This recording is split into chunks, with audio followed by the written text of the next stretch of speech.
प्रिय देशवासियों, आप सभी को नमस्कार, प्रणाम। आज अब 22 जनवरी का वह दिन आ ही गया जिसके लिए हर स्वाभिमानी हिंदू समाज ने 500 वर्षों से कठिन संघर्ष किया।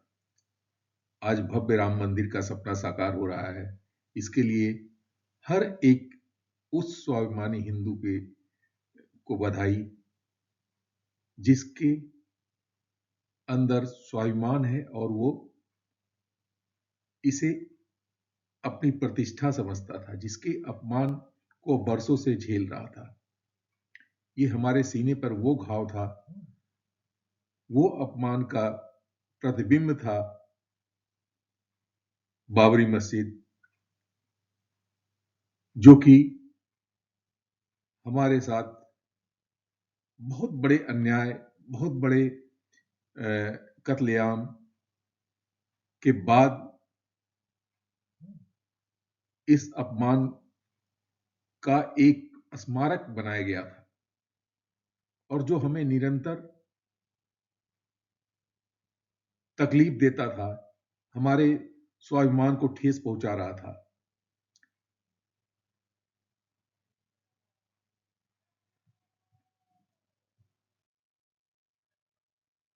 क्या राम मंदिर सिर्फ एक मंदिर है जिसके लिए हम इतने उत्साहित हैं? नहीं, ये राम मंदिर सिर्फ एक मंदिर नहीं है। राम मंदिर उस हृदय विदारक अपमान से बाहर निकलने का अवसर है जिसको बरसों से हर हिंदुस्तानी अपने सीने में ढो रहा था। आज लोगों का उल्लास किसी आस्था के नाते नहीं है, ये हीन भावना से निकलकर सर उठाकर जीने का मार्ग प्राप्त होने की खुशी है। मुगलों के आक्रमण के बाद किस तरह से हर शहर के चौराहों पर हिंदुओं को कत्ल करके उनका सर तन से अलग अलग करके मुंड की सर के पहाड़ खड़े किए जाते थे। उनको पैरों से ठोकर से उनके सरों को मारा जाता था। आज ये तभी हो सका है क्योंकि मुस्लिम मुगल हमारे ऊपर इस तरीके का अत्याचार इसीलिए कर पाए क्योंकि हम लोग हमेशा ही अलग थलग रहे। हमने डट करके सब एक साथ किसी ऐसे आक्रमणकारी का विरोध नहीं किया। आप देखें कि दुनिया के छोटे से छोटे पुर्तगाली, तुर्क एक छोटा सा देश है, उसने भी हमको रौंदा और हमको हमारे के बहुत सारे क्षेत्रों पर अपना अधिकार किया। छोटे छोटे ये जो भी मुगल आए, जो भी मुस्लिम आए, ये कोई बहुत बड़ी संख्या है, बहुत सिविलाइज्ड या बहुत बड़े राज्य नहीं थे। ये कबीले थे जो आदिवासियों की तरह से रहते थे। कभी इनके पास घर नहीं हुआ करते थे, ये कबीलों में रहते थे। इनके यहाँ कभी आप अरब में कहीं भी आपको कोई बड़ा स्ट्रक्चर नहीं दिखाई देगा जो पुराना किला हो, कुछ भी ऐसा हो। ऐसा नहीं कि वहाँ सिर्फ रेगिस्तान ही है, वहाँ भी पहाड़ और पत्थर सब कुछ है। लेकिन कहीं भी जैसे हमारे देश में सीना उठा करके हमारे किले खड़े हैं, ऐसा कोई निर्माण का इनके अंदर कोई सिस्टम ही नहीं था, ऐसी कोई सोच भी नहीं थी। ये लड़ते भिड़ते रहते थे हमेशा, आपस में कबीलों में रहते थे और वो आकर के हमारे ऊपर आक्रमण करके हमारे ऊपर शासन किए। इसलिए कर पाए क्योंकि हम अलग थलग हमेशा रहे। कुछ एक छोटा सा कुनबा जिन्हें राजपूत कहते हैं, वो अपनी जान लगा करके देश के लिए लड़ता रहा, धर्म के लिए लड़ता रहा, लेकिन उसमें पार्टिसिपेशन सभी हिंदुओं का नहीं हुआ। इतिहास स्वाभिमानी समाज ही रचता है, निर्लज कभी नहीं रचते हैं। आज महाराणा प्रताप को अगर याद करते हैं, शिवाजी को याद करते हैं, तो उन्होंने कोई जीवन भर संघर्ष ही किया, जीवन भर अपने स्वाभिमान की रक्षा, अपने धर्म की रक्षा, अपने राज्य की रक्षा के लिए जीवन लगा दिया, कभी हार नहीं मानी।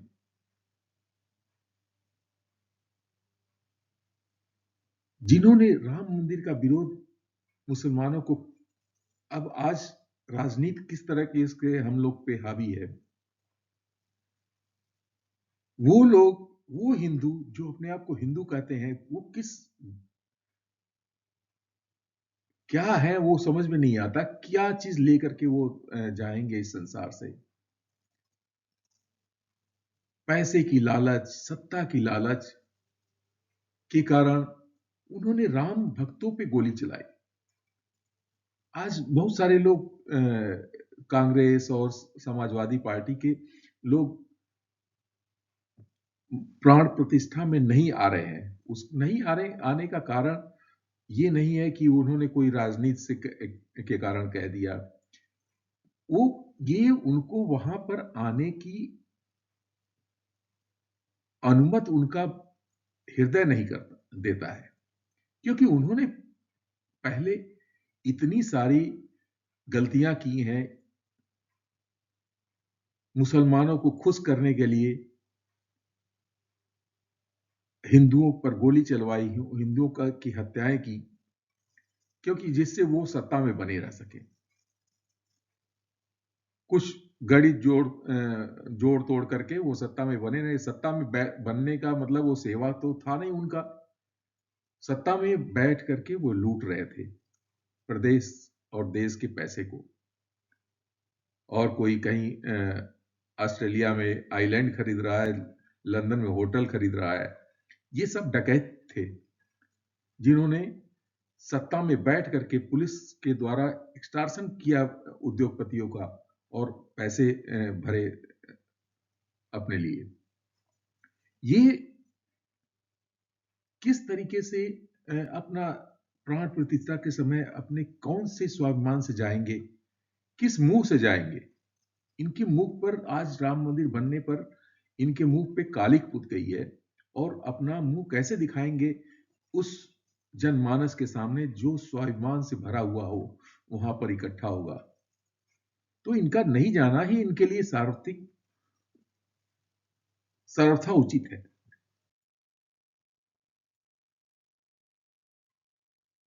अब आती है कि शंकराचार्य आप देखें शंकराचार्यों का योगदान क्या है समाज में। हिंदू समाज, ये शंकराचार्य आदिकाल से हैं। ये वो मठाधीश हैं जिन्होंने हिंदुओं के उत्थान के लिए कोई कार्य नहीं किया। इन्होंने सत्ता भोगी, दान लिए, आनंदमय जीवन व्यतीत किया, और इनकी एक परिपाटी चली आ रही है जो अपने आप को हिंदुओं का सबसे बड़ा पुजारी या धर्मात्मा अपने आप को कहते हैं। इनका कोई योगदान, मुस्लिम आक्रमण होते रहे, इन्होंने समाज को इकट्ठा करने का कोई काम नहीं किया। समाज में ऐसी को उत्साह नहीं भरा कि जिससे कि इन बाहरी आक्रमणकारियों को रोका जा सके और समाज को व्यवस्थित किया जा सके। तो अगर आप मौलवियों को ले लें मुसलमानों में, तो उन्होंने एकजुट करने के लिए हमेशा कार्य किया है। आज भी हिंदुओं के पैसे से मदरसे चल रहे हैं जिसमें पढ़ाया जाता है कि जिसमें कुरान पढ़ाई जाती है, और कुरान में लिखा है कि हर एक काफिर का कत्ल करना ही उसका उद्देश्य होना चाहिए, हर मुसलमान का। और जीवन में जिहाद उसका परम कर्तव्य है, और जिहाद में वो दूसरे धर्म के लोगों को की हत्या करे, जहां मिले उनको कत्ल कर। ये और ये हिंदुओं के पैसे से पढ़ाया जाता है। ये इतनी बड़ी कायर कौम होती गई है जिसका ये शंकराचार्यों और इन महर्षियों और इन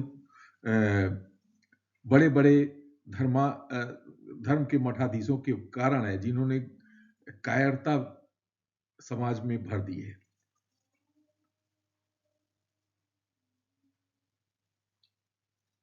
समाज का एक छोटा सा वर्ग राजपूत अपनी कुर्बानी देता रहा।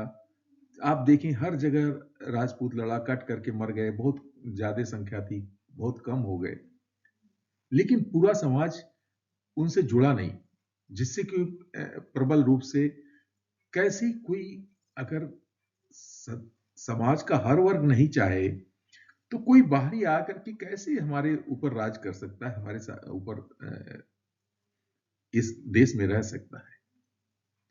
महाराणा प्रताप लड़ रहे थे हल्दी घाटी में, दूसरे लोग खेतों में हल चला रहे थे। इस तरीके से देश नहीं बनता है, इस तरीके से देश टूटता ही है।